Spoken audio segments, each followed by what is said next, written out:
انسان اپنے familiar environment کے اندر ریلیکس فیل کرتا ہے، اس کا جو اعصابی تناؤ ہے وہ ختم ہو جاتا ہے اگر فیملیئر ایٹماسفیئر ہوگا۔ تو جب آپ ایک ہی جگہ بیٹھ کے نماز پڑھتے ہیں، ایک ہی جگہ بیٹھ کے وظیفہ کرتے ہیں، تو آپ اس انوائرمنٹ سے فیملیئر ہو جاتے ہیں اور آپ کا اعصابی تناؤ ختم ہو جاتا ہے۔ تو اس لیے وہ اصرار کرتا ہے کہ ایک وقت آپ ایک ہی جگہ بیٹھ کے پڑھیے اور اسی جگہ بیٹھ کے پڑھیے بجائے چل پھر کے پڑھنے کے، تاکہ اعصاب آپ کا جو ہے وہ ریلیکس کر جائیں، اس میں تناؤ نہ رہے کوئی۔ اب میرا خیال ہے کہ کلیئر ہو گئی بات آپ کو۔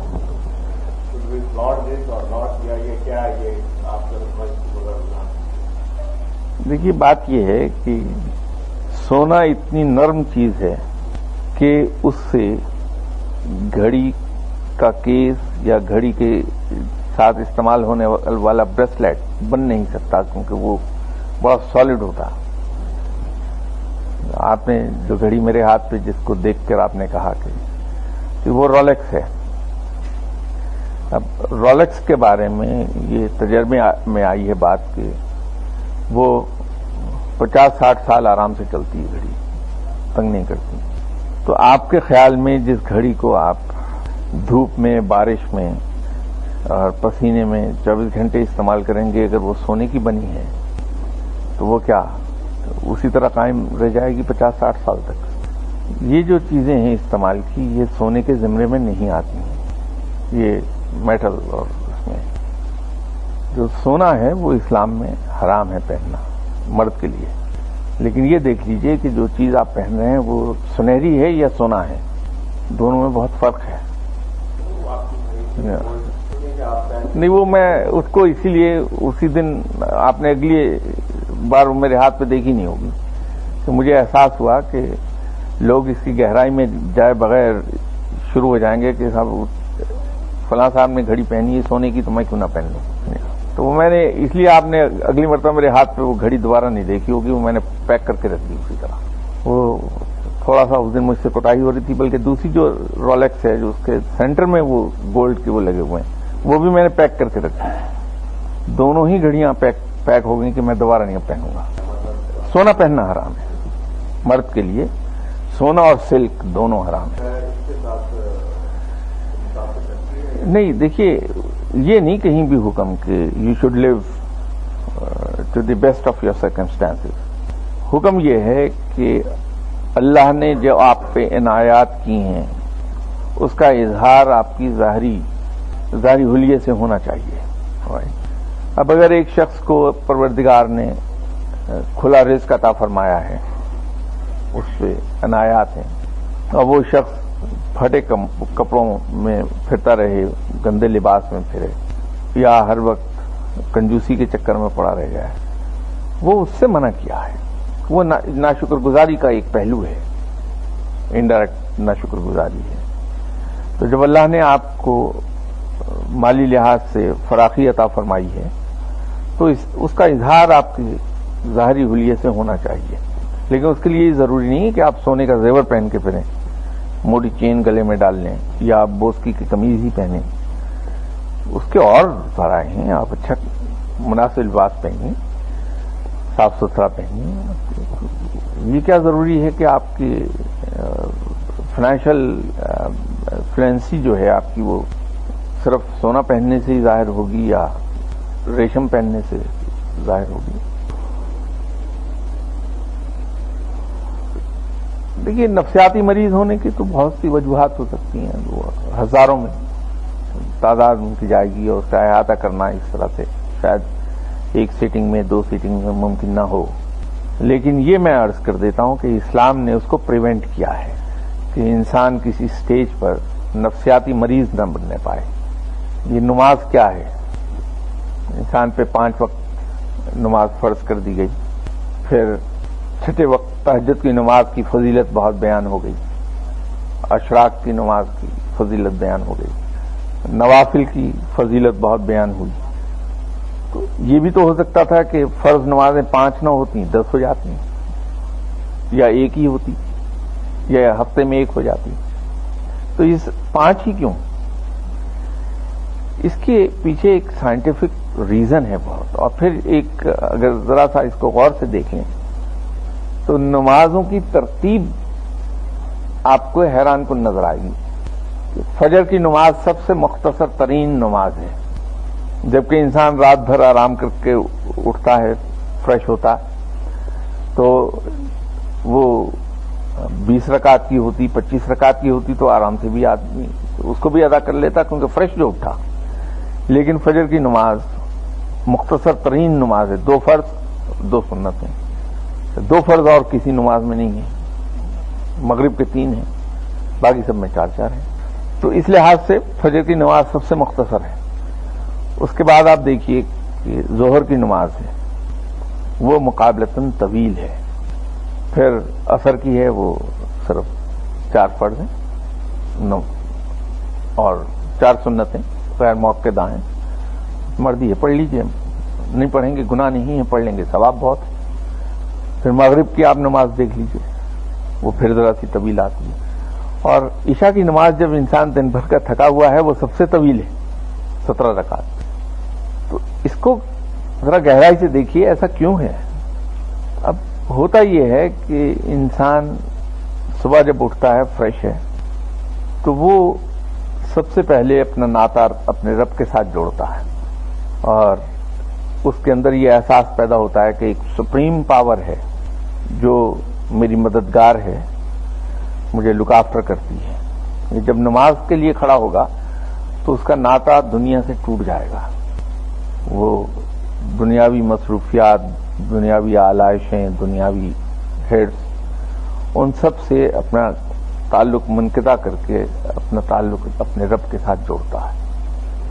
اور اس کے سامنے جب جھکتا ہے رکوع میں اور سجدے میں تو ایک احساس پیدا ہوتا ہے کہ کوئی آل ٹائم پاورفل ہے جو میرا مددگار ہے، میرا نگہبان ہے.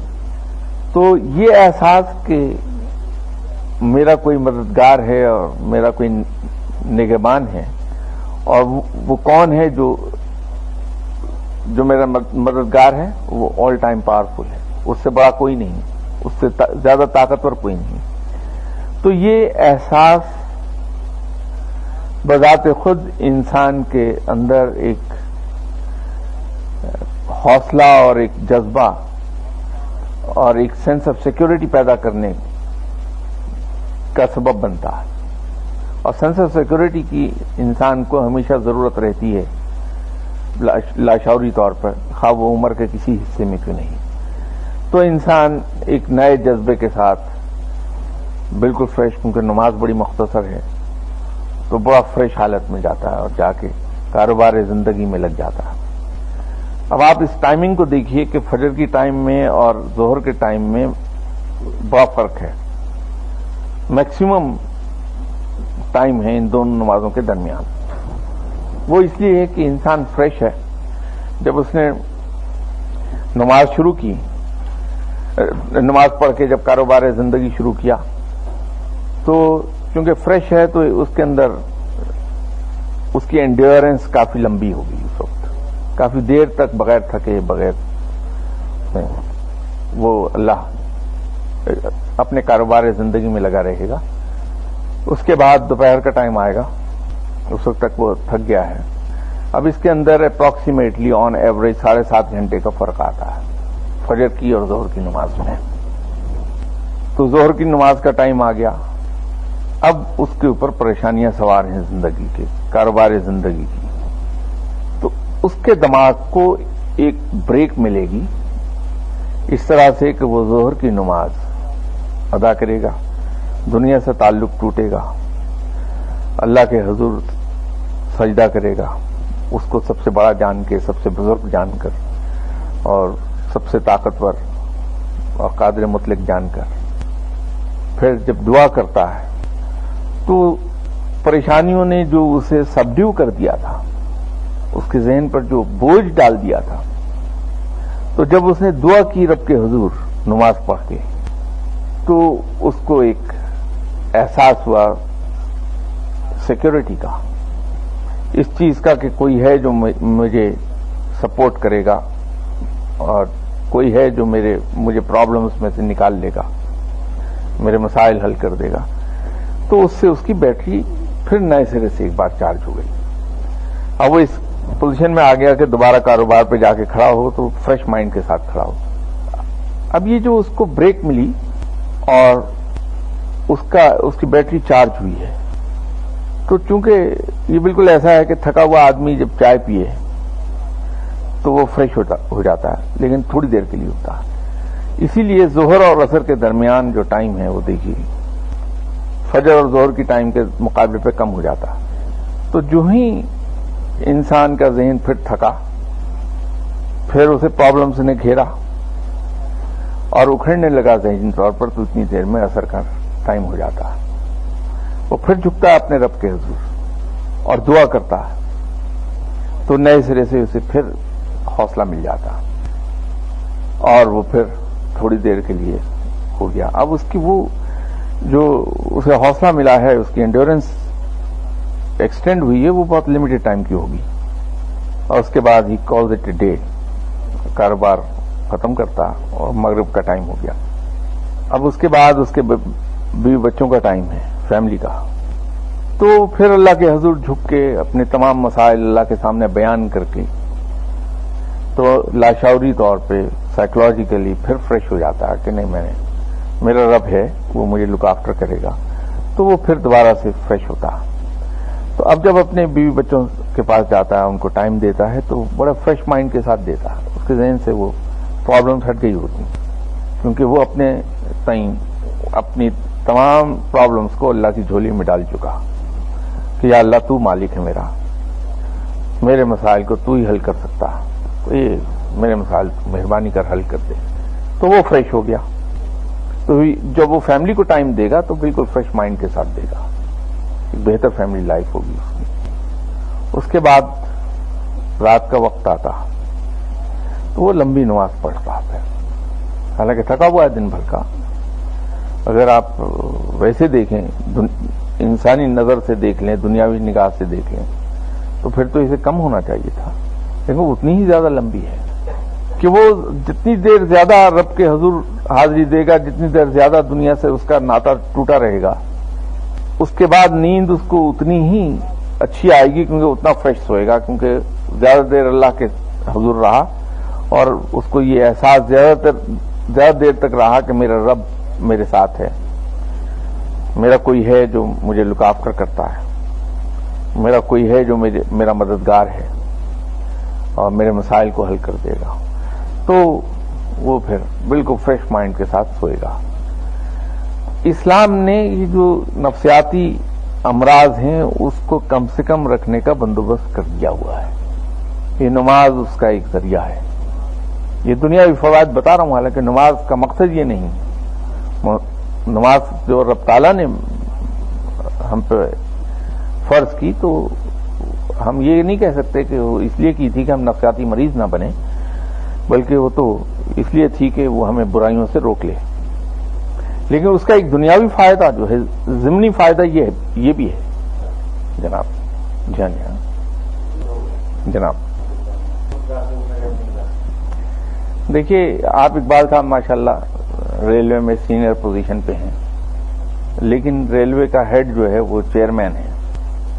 چیئرمین آپ کے کام سے بہت خوش ہو جاتے ہیں اور اس بات سے بہت خوش ہوتے ہیں کہ جو کوڈ آف کنڈکٹ چیئرمین نے آپ کے لیے مقرر کیا تھا، آپ نے اس کو لیٹر اینڈ اسپرٹ میں اسے فالو کیا، بلکہ یہ have gone beyond call of duty ایک لمبے عرصے تک. تو چیئرمین خوش ہو کے ایک آرڈر پاس کر دیتے ہیں ان رائٹنگ کہ صاحب جو اقبال صاحب ہیں، یہ جو بھی مانگیں ان کو دے دیا جائے، جو ان کی فائنینشیل ریکوائرمنٹ ہے وہ فوری طور پہ پوری کر دی جائے، جو پرسنل ریکوائرمنٹ ہے ان کی وہ فوری طور پہ پوری کر دی جائے.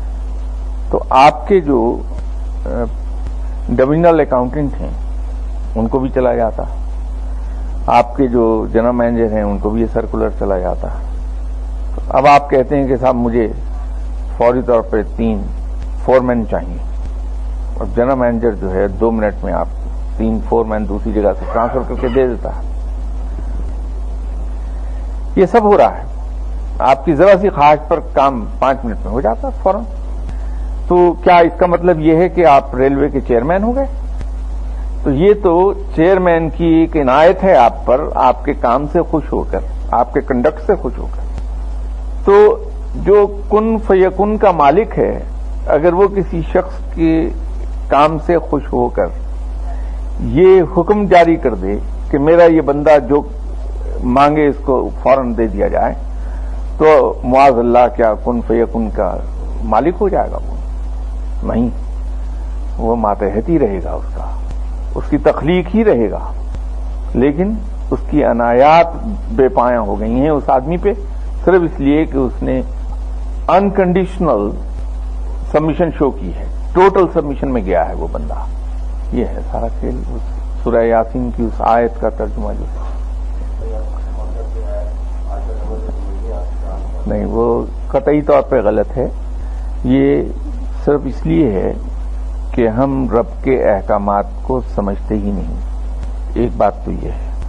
دوسری بات یہ ہے کہ جیسے لاسٹ ٹائم میں نے عرض کیا تھا کہ ہم نے عقیدے کے لحاظ سے تو اپنے بیک گراؤنڈ سے جان چھڑا لی اسلام قبول کر کے، لیکن جو رسومات ہیں ان سے ہم جان نہیں چھڑا سکے، ان کو کیری فارورڈ کر گئے. ہم ہندو معاشرے کے اندر اس قسم کے توہمات بہت ہیں، بلکہ یہ کہنا غلط نہیں ہوگا کہ ہندو مذہب جب انٹروڈیوس ہوا تھا اس وقت کے لحاظ سے تو اس کے اندر بہت سی اچھی چیزیں تھیں جو آج بھی ہندوؤں میں موجود ہیں، اور ہمیں بخل سے کام نہیں لینا چاہیے کسی کافر کی خوبی کو بیان کرنے میں، کیونکہ یہ بھی مسلمان کی شان ہے کہ وہ دشمن کی خوبی کو بھی بڑے اسی خوبصورت انداز میں پیش کرتا ہے جس خوبصورت انداز میں اپنی خوبی کو.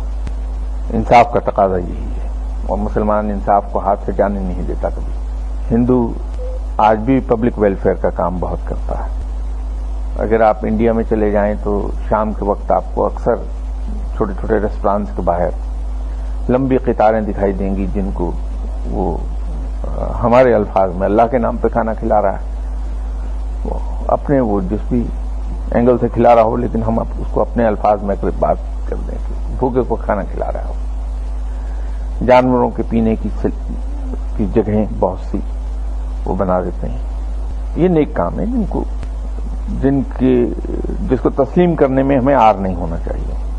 تو کسی زمانے میں جب یہ آج سے 6-7 ہزار سال پہلے مذہب انٹروڈیوس ہوا ہوگا تو اس وقت تو اس کے اندر کچھ چیزیں باقی ہوں گی، لیکن وہ چونکہ جہالت کا دور تھا، انلائٹنمنٹ ہوئی نہیں تھی انسان کی، کوئی ایجادات سائنسی ایجادات تھی نہیں، تو ہندو مذہب کے اندر یہ چیزیں آہستہ آہستہ شامل ہوتی گئیں کہ جس چیز سے اسے فائدہ ملا اس نے اسے دیوتا کہہ دیا، اس کی پوجا کر لی. جس سے خوف محسوس ہوا اس کے سامنے ڈر کے مارے ہاتھ جوڑ کے بیٹھ گیا، اس کو سجدہ کر دیا کہ مجھے نقصان نہ پہنچائے. یہ چیزیں اس کے مذہب کا حصہ ہندو کے بنتی گئیں.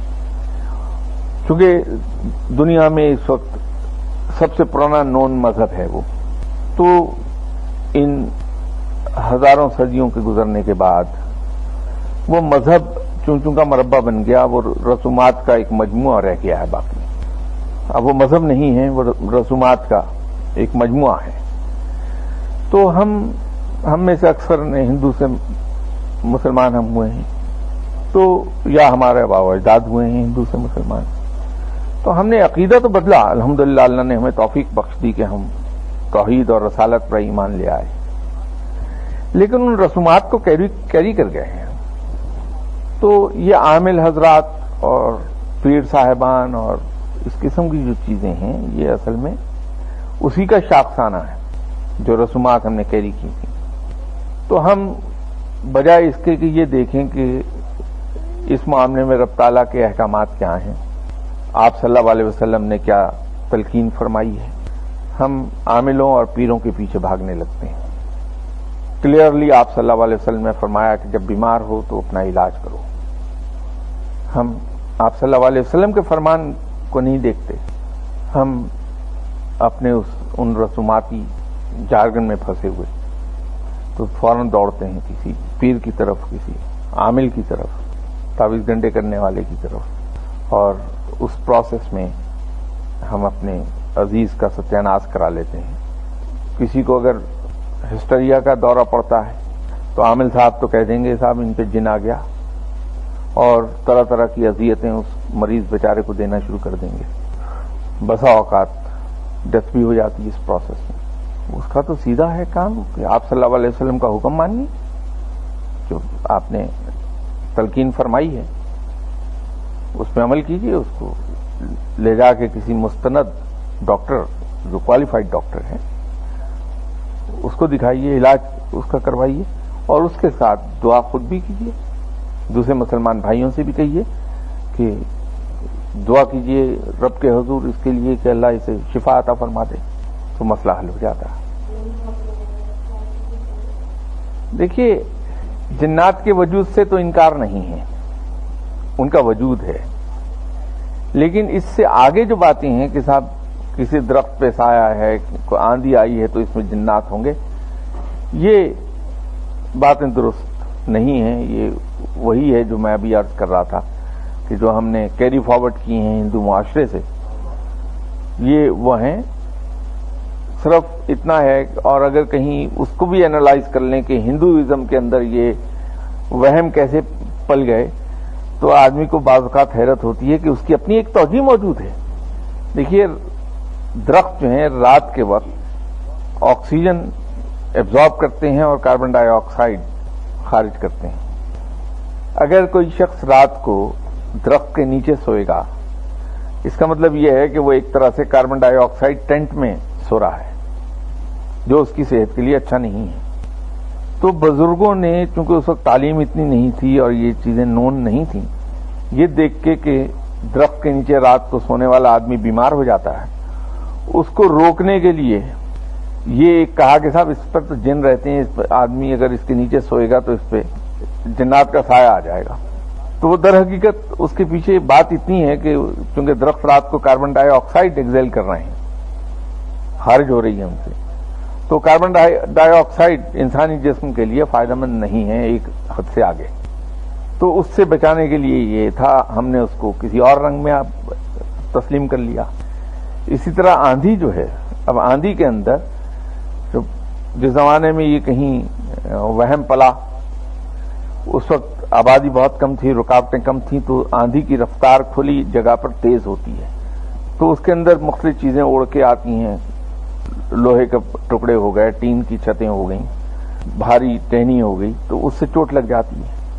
اب وہ بزرگوں نے انسان کو اس سے دور رکھنے کے لیے کہ جو ہی تیز آندھی چلے آپ کسی محفوظ جگہ پر چلے جائیے، اس کو یہ رنگ دے کے انسان کو دور رکھنے کی کوشش کی۔ ہم نے اسے سچ جان لیا کہ صاحب آندھی کے اندر جن آتے ہیں، کیونکہ آندھی میں تو مٹی اڑ رہی ہے اور چیزیں ہیں نقصان دہ، تو آندھی جب آئے تو بجائے اس کے کہ آپ اوپن میں کھڑے رہیں تو کسی چھت والی جگہ پہ پناہ لے لیجئے۔ وہ بات صرف اتنی سی تھی جس کو ہم نے کہا کہ نہیں صاحب اس میں تو جنات آتے ہیں۔ جنات اس میں آندھی میں کہاں سے آئیں گے؟ بیچارے جنات کیا اتنے ہلکے تو نہیں ہیں کہ آندھی اڑا کے لے آئے ان کو۔ بحیثیت سائنس کے تو ان کا وجود یقینی طور پہ ہے، کالا علم یا جادو یا سفل علم، جو جس نام سے بھی چاہیں آپ اسے پکاریں، اس کا وجود تو یقینی طور پہ ہے۔ ایک سائنس ہے، وہ ہے، چاہے وہ اچھی سائنس ہے یا بری سائنس ہے، فائدہ مند ہے یا نقصان دہ سائنس ہے، لیکن بطور سائنس وہ ایگزسٹ کرتا ہے۔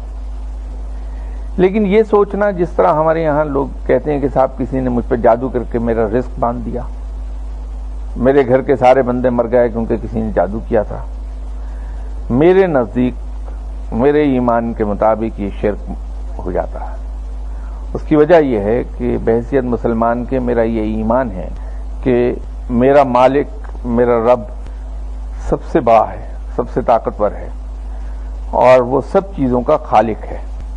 خود بھی اس نے قرآن میں کہا کہ رزق میں دیتا ہوں، پھر اس نے قرآن میں یہ بھی کہا کہ کوئی شخص کسی کو فائدہ نہیں دے سکتا اگر میں نہ چاہوں، اور کوئی شخص کسی کو نقصان نہیں پہنچا سکتا اگر میں نقصان نہ پہنچانا چاہوں۔ تو یہ جب اس نے کلیئر کٹ ایک بات کہہ دی تو اس کے بعد اگر میں یہ سوچوں کہ کوئی شخص جادو کر کے میرا رزق بند کر دے گا تو معاذ اللہ، اللہ مجھے معاف فرمائے ان الفاظ کے لیے، میں پھر دل میں یہ سوچ رہا ہوں کہ معاذ اللہ کہ جادو رب تعالیٰ سے زیادہ طاقتور ہے، اللہ تعالیٰ مجھے معاف فرمائے ان الفاظ کے لیے۔ ایسا نہیں ہے، رب سب سے زیادہ طاقتور ہے۔ تو دنیا کا کوئی علم ہو، کوئی سائنس ہو، وہ سب رب کے ماتحت ہے۔ تو یہ سوچنا کہ کوئی جادو سے مجھے نقصان پہنچا دے گا، میرے عقیدے کے مطابق، میرے مذہب کے مطابق، میرے ایمان کے مطابق تو یہ میں نہیں مانتا ان باتوں کو۔ نہ کوئی کسی کو فائدہ پہنچا سکتا ہے، نہ کوئی کسی کو نقصان دے سکتا ہے اگر میرا رب نہ چاہے۔ اور جب میرا رب رازق ہے تو کس کی مجال ہے کہ کسی قسم کا بھی علم استعمال کر کے میرا رزق روک سکے؟ کیونکہ میرا رب تو جو میرا رازق ہے وہ سب سے زیادہ طاقتور ہے۔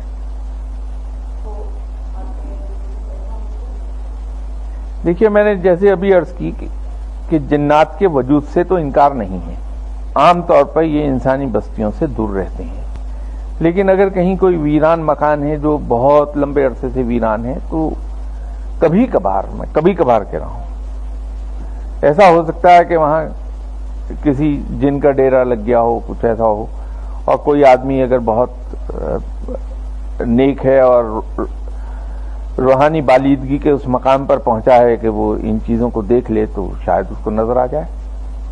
لیکن یہ یاد رکھیے کہ انسان اشرف المخلوقات ہے، اور انسان ایسی چیز ہے جس کو فرشتوں نے سجدہ کیا تھا، تو جنات انسانوں سے افضل نہیں ہیں۔ جو چیز آپ سے افضل نہیں ہے اور جس آپ ایسے ہیں جن کو فرشتوں نے سجدہ کیا ہے، تو پھر جن سے ڈرنے کی کوئی وجہ دکھائی دیتی نہیں، بلکہ آپ اس کو ڈرائیے اور وہ ڈرے گا آپ سے۔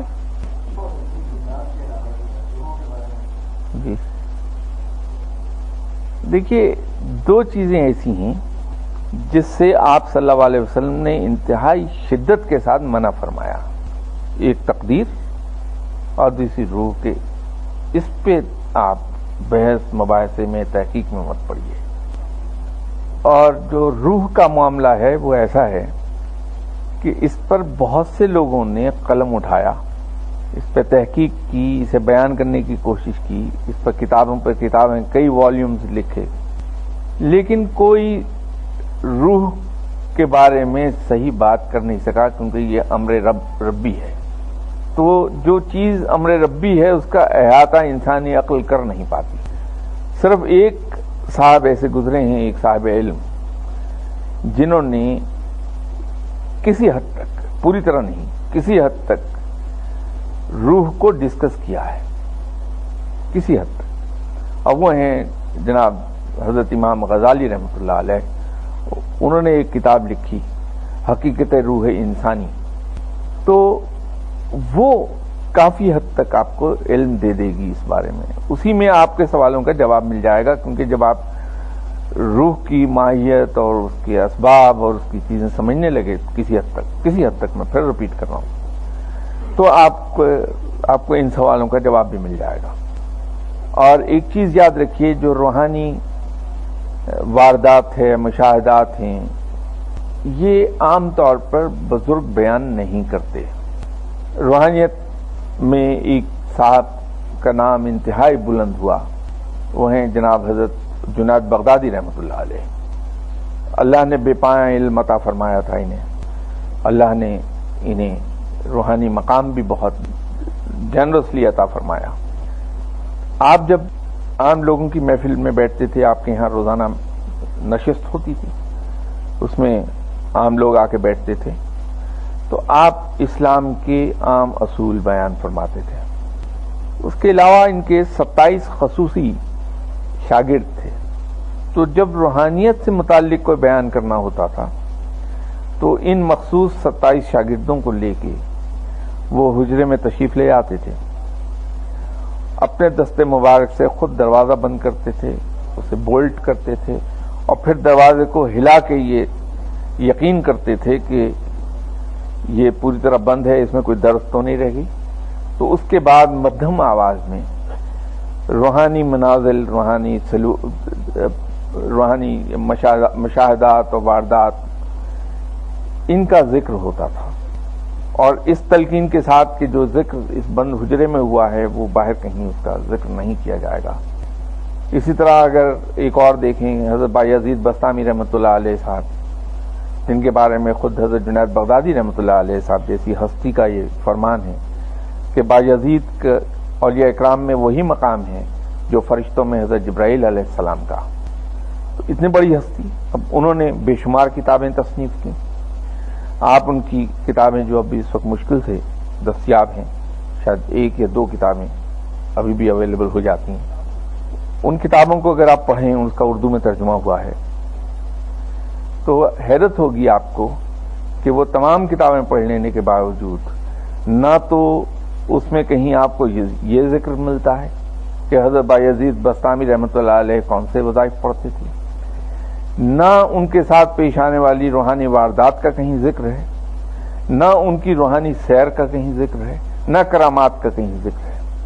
اگر ذکر ہے اس میں تو صرف اور صرف رب تعالیٰ کا بیان ہے یا شریعت سے متعلق مختلف چیزوں کا بیان کیا ہے۔ جگہ جگہ خلق خدا کی خدمت کا تلقین کی ہے۔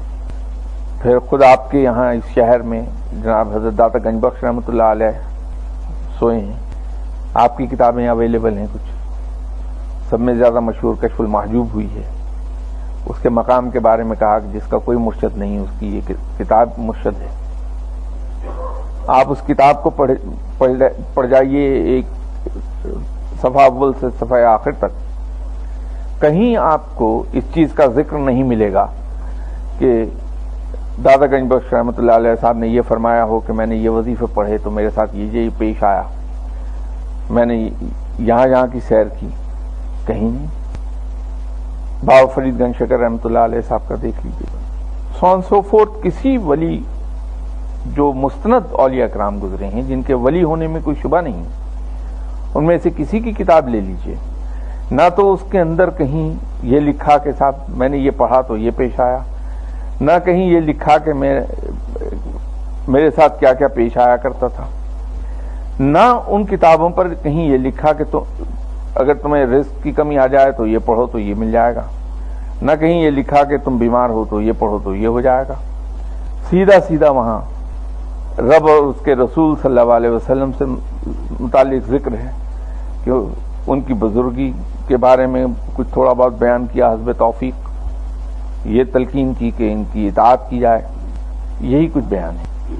تو ذاتی طور پہ جیسا کہ میں اکثر کہتا رہتا ہوں کہ مجھے یہ کوئی دعویٰ نہیں کہ میرے پاس میں کوئی علم رکھتا ہوں، ایک ناقص انسان کی ناقص عقل اور ناقص علم ہے میرا، تو جو کچھ میں اپنے اس ناقص علم اور ناقص عقل رب کی عطا کردہ چیز اس سے دیکھ سکتا ہوں، میرے نزدیک تو صاحب یہی ہے کہ اگر روحانی واردات اور روحانی طور طریقہ کا ذکر آپ پبلک میں کر دیں گے تو فائدے کم اور گمراہی زیادہ ہو جائے گی، کیونکہ لوگ اس بات کو تو چھوڑ دیں گے کہ اس کی اصل روح کیا تھی، وہ ان کرامات کے پیچھے جائیں گے، ان ماورائے عقل چیزوں کے حصول کے پیچھے دوڑیں گے، اور جب وہ انہیں نہیں ملیں گی تو ڈسیلونمنٹ ہوگی اور لوگ پہلے راستے سے بھی ہٹ جائیں گے۔ تو اسی لیے یہ بزرگ ان چیزوں کو کہیں بیان نہیں کرتے۔ تو میرے عقیدے اور ایمان کی حد تک تو یہ ہے۔ اور اگر پھر ایک چیز اور بھی میں توجہ دلا دوں کہ میں کئی بار پہلے کہہ چکا کہ ایک لا آف نیچر ہے اور دوسرا ڈیزائنز آف نیچر ہیں، تو کیا ہم لا آف نیچر کو ڈیفیٹ دینا چاہتے ہیں وظائف کے ذریعے سے؟ اب جیسے ابھی کسی نے یہاں سے سوال کیا تھا کہ مختلف وظائف رسالوں اخباروں میں بڑے اعلیٰ وظائف لکھے ہوتے ہیں، اب کتابیں بھری پڑی ہیں، اور چلیے اگر لاکھوں میں نہیں تو ہزاروں کی تعداد میں وہ کتابیں اویلیبل ہیں جس میں مختلف وظائف بیان کیے گئے ہیں، پھر مختلف رسالوں میں آتے رہتے ہیں وظائف، اخبارات میں وظائف آتے رہتے ہیں۔ صاحب یہ پڑھ لیجئے تو بیماری دور ہو جائے گی، یہ پڑھ لیجئے، رزق وسیع ہو جائے گا، یہ پڑھ لیجئے، دشمن زیر ہو جائے گا، یہ پڑھ لیجئے، فلاں ہو جائے گا، فلاں ہو جائے گا، سو آن سو فورتھ۔ لیکن ایک سوال میں آپ سے پوچھنا چاہتا ہوں، اس سے صورتحال واضح ہو جائے گی کہ اتنی زیادہ سرکولیٹ ہو رہی ہیں یہ چیزیں، تو اس حساب سے تو 14 کروڑ کے 14 کروڑ پاکستانیوں کو صحت مند ہونا چاہیے، کیونکہ بیماری سے بچاؤ کے بیماری کے علاج کے وظائف بے پناہ ملتے ہیں۔ تو پھر 14 کروڑ پاکستانیوں میں سے ایک بھی بیمار نہیں ہونا چاہیے، کوئی آدمی غریب نہیں ہونا چاہیے، کوئی آدمی مصیبت میں مبتلا نہیں ہونا چاہیے، کوئی آدمی دشمنوں سے زیر نہیں ہونا چاہیے، کیونکہ اتنے وظائف جو اویلیبل ہیں آپ کو، یہ لا آف نیچر ہے۔ تو یہ یاد رکھیے گا کہ رب اپنے قانون کو توڑتا نہیں کبھی، وہ قادر ہے کچھ بھی کر دینے پہ، لیکن قانون قاعدے کا پابند ہے، وہ اپنے قانون اور قاعدے کو توڑتا نہیں کبھی۔ یہ ہو نہیں سکتا کہ آپ جو بیجیں اور گندم کاٹ لیں، یہ ہو نہیں سکتا کہ آپ کیکر کا درخت لگائیں اور سیب کا پھل مل جائے آپ کو۔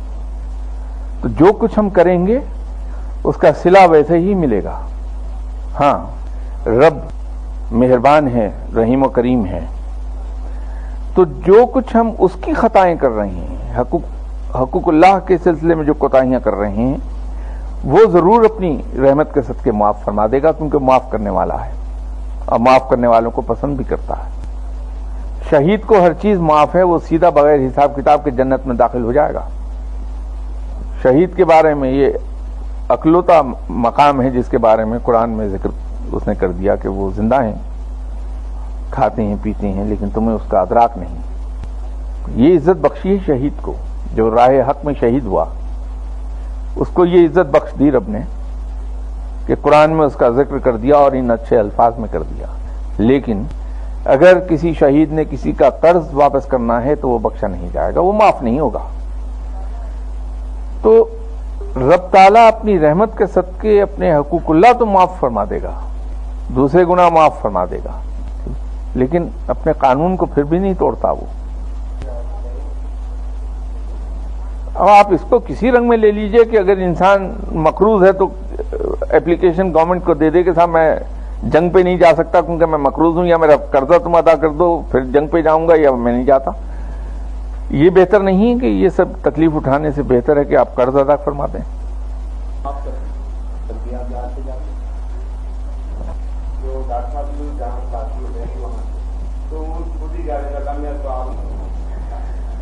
نہیں، دیکھیے وہ اس کی رحمت کا معاملہ ہے۔ بات ہو رہی تھی قانون فطرت کی کہ رب اپنے قوانین کو نہیں توڑتا، تو اس صورت میں بھی اس نے یہ تو نہیں کیا کہ خود معاف کر دے قرض کو، لیکن چونکہ قادر مطلق ہے تو اس نے اتنا کچھ عطا کر دیا قرض خواہ کو کہ اس کا پیٹ بھر گیا، اس نے کہا میں نے کیا لینے پیسے، اپنا قانون نہیں اس نے توڑا۔ تو بات اس پہ تھی کہ وظائف کی، اور دیکھیے ہم نے ایک نیا کھیل ایجاد کیا، وہ عجیب و غریب رخ پر لے گیا ہے ہمیں، کہ ہم یہ چاہتے ہیں کہ ہمارا ہر کام وظیفہ پڑھنے سے ہو جائے، اسی لیے ہم اس چیز میں کی ٹوہ میں رہتے ہیں کہ کہاں سے کیا وظیفہ ملے گا کہ میرا رزق بڑھ جائے، کہاں سے وظیفہ ملے گا کہ میری ترقی ہو جائے، کہاں سے وظیفہ ملے گا میرا بیٹا سمجھ جائے۔ یہ در حقیقت بے عملی کی ایک صورت ہے، سست الوجودی کی ایک صورت ہے۔ اسلام تو یہ نہیں کہتا کہ قرآن پاک اس لیے اتارا گیا تھا کہ اللہ تعالیٰ مجھے معاف فرمائے اس بات کے لیے کہ اس میں سے وظیفے ڈھونڈ ڈھونڈ کے ہم اپنی دنیاوی ضروریات پوری کر لیں۔ پھر بہت سے جگہوں پہ میرے سننے میں آیا، آپ نے بھی سنا ہوگا کہ صاحب میں نمازیں بھی پڑھتا ہوں، قرآن بھی پڑھتا ہوں، پھر میرے اوپر مصیبت آ گئی۔ یہ اصل میں اسلام، رب، عبادات، ان کے بارے میں ہمارے کنسیپٹس کلیئر نہ ہونے کی وجہ سے یہ ہو رہا ہے۔ عبادت تو اس لیے ہے کہ وہ ہمارا رب ہے اور وہ لائق عبادت ہے، اس لیے اس کی عبادت کی جانی چاہیے کہ وہ لائق عبادت ہے۔ اس کے جواب میں ہمیں کیا ملتا ہے یہ ہمارے رب کا فیصلہ ہے، اور وہ چونکہ آقا ہے، ہمارا مالک ہے، وہ جو چاہے فیصلہ کر لے، لیکن اس کی رحمت سے امید یہی ہے کہ جو کچھ عطا کرے گا وہ ہمارے لیے بہترین ہوگا۔ تو اسی طرح جو وظیفہ ہے دراصل وہ ذکر الہی ہے۔ یہ اولیاء کرام یا فقیر یا درویش جو بھی آپ ان کو نام دینا چاہیں، یہ صاحب علم، یہ وظیفے کو اس لیے تو نہیں کرتے کہ ان کے رزق میں اضافہ ہو جائے، ان کو عزت مل جائے، نہ ہی اس لیے وہ وظیفہ پڑھتے ہیں کہ ان کی روحانی ترقی ہو جائے۔ کوئی فقیر یقین کیجئے اس لیے نہیں پڑھتا، اس لیے کہ روحانی ترقی اس کے نزدیک بہت کمتر درجے کا انعام ہے۔ وہ اس لیے ذکر الہی کرتا ہے اور ذکر الہی میں مصروف رہتا ہے کہ اس کا رب اس سے راضی ہو جائے۔ اب اس پروسیس کے اندر کیا مل جاتا ہے، جیسے آپ ٹرین پر یہاں سے جاتے ہیں اسلام آباد، تو آپ کے ذہن میں یہ نہیں ہوتا کہ صاحب راستے میں گجرانوالہ کا اسٹیشن دیکھوں گا، میں اس کو وہاں سے گزروں گا، وہاں سے گزروں گا۔ آپ کا تو ایک مقصد ہے کہ مجھے اپنی منزل پہ پہنچنا ہے۔ اس ٹرین پر بیٹھے ہوئے اگر گجرانوالے پہ ٹرین رکتی ہے اور وہاں آپ کو اس کا باربیکیو کھانے کو مل جاتا ہے تو ایک اضافی آپ کو اس کا فائدہ مل گیا ہے۔ اگر آپ کو وزیر آباد کے ریلوے اسٹیشن پر رکنے سے وہاں کے چھری چاقو خریدنے کا موقع مل جاتا ہے تو ایک اضافی فائدہ ہے، لیکن اصل مقصد تو آپ کا اپنی منزل پہ پہنچنا ہے۔ تو اسی طرح فقیر کی اصل منزل یہ ہے کہ اس کا رب اس سے راضی ہو جائے۔